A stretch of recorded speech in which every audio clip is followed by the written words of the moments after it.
The story begins in Europe that has completely collapsed due to a terrifying crisis. There is a severe shortage of resources, the government has fallen, and violence is taking over the streets. To escape starvation and death, people are desperate to flee to other countries to start over. Among these refugees are Nico and his pregnant wife, Mia. They have arranged a way out, but their journey is dangerous from the start. One night, a smuggler drives them to a port, but a sudden raid forces them to hide in order to survive. Later, they encounter another smuggler who demands more payment than agreed. With no cash left, the couple has no choice but to hand over their wedding rings. They are then shoved into the back of a truck, which is already filled with several women and children. After traveling for a few hours, the truck stops to pick up even more passengers. A crowd rushes in, making the space incredibly cramped. Suddenly, the smuggler makes an announcement. He is separating the group. Women and children will stay in this truck, while the men must move to a different vehicle. Nico tries desperately to explain that his pregnant wife is with him, but nobody listens. He is forcibly dragged away. As the doors slam shut, Mia catches a glimpse of her husband being taken through a hole in the metal. She quickly calls him on her phone. Nico tries to calm her down,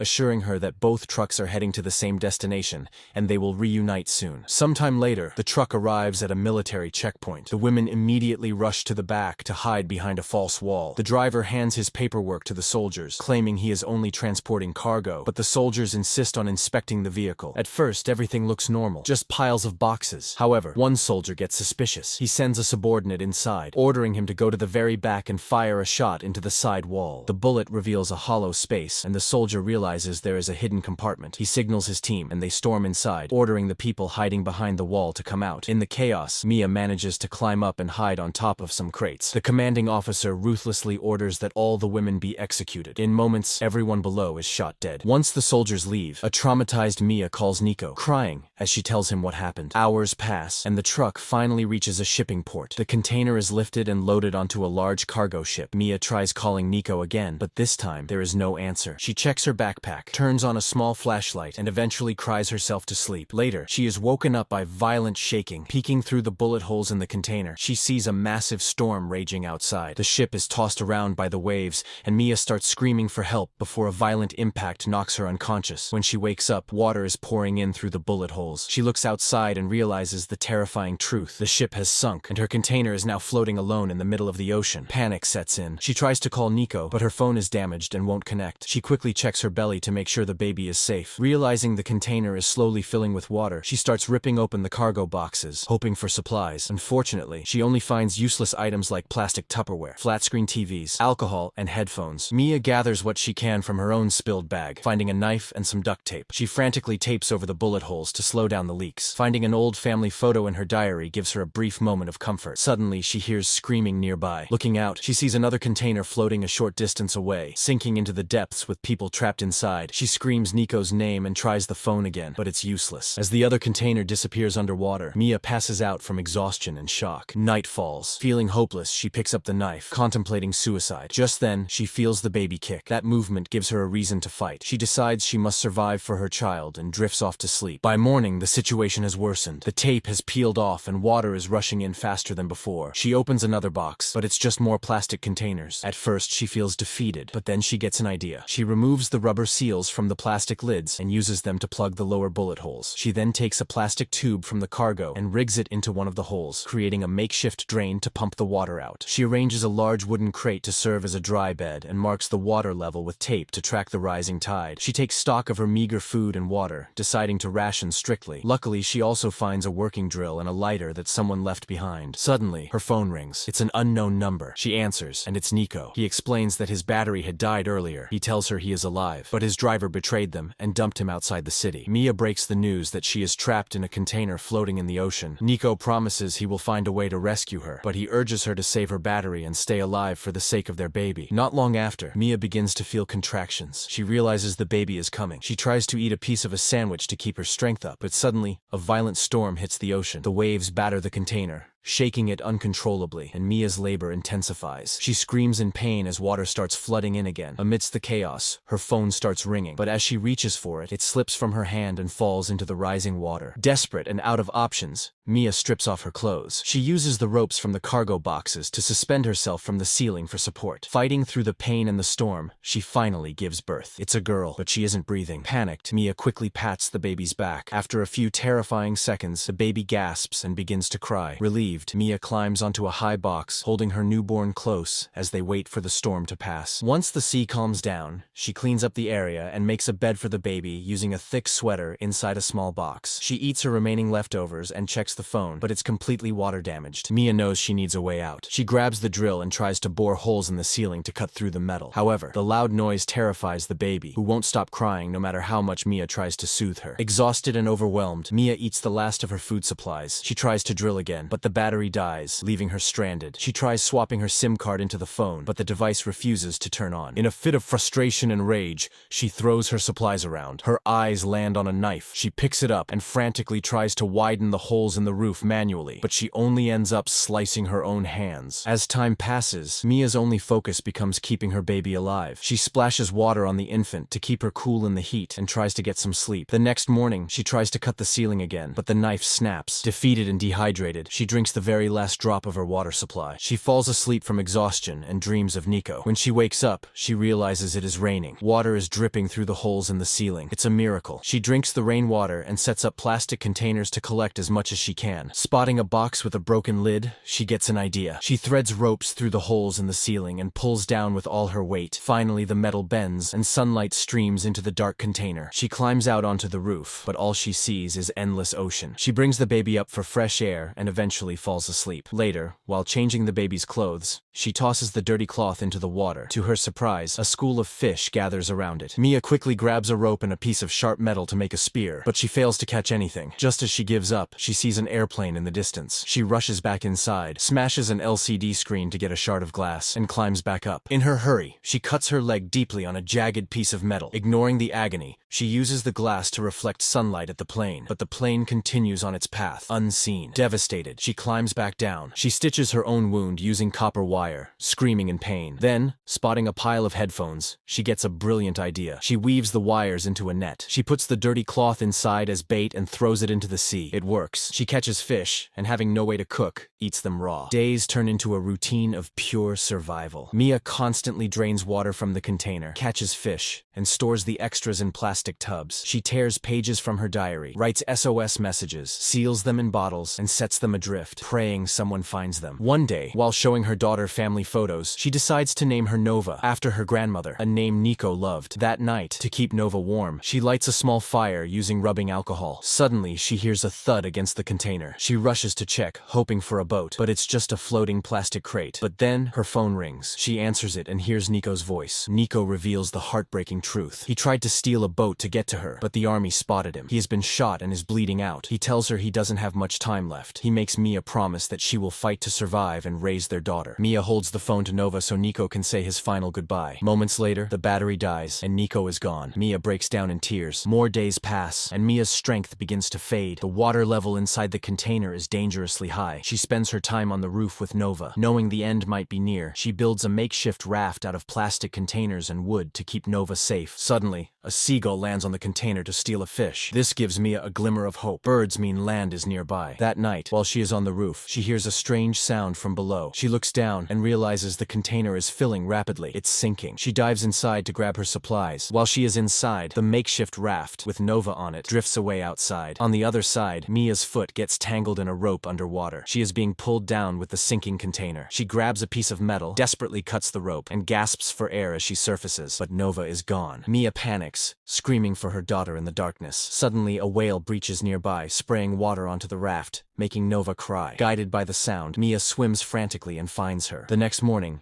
Mia and Nova are drifting on the small raft. Mia throws her stash of fish into the water, attracting a massive flock of seagulls. A nearby fishing boat spots the birds and changes course. The fishermen pull the small raft out of the water and find Nova, safe and sound. They notice a rope tied to the raft trailing into the water. They pull it up and find Mia, unconscious, tied to the end of it to keep herself from drifting away. They pull her aboard and perform CPR. At first, there is no response. They keep trying, and finally, Mia gasps for air. She's alive. They place Nova in Mia's arms. Against all odds, they have survived, and that is where the story ends. If you enjoyed this recap, please don't forget to subscribe to the channel.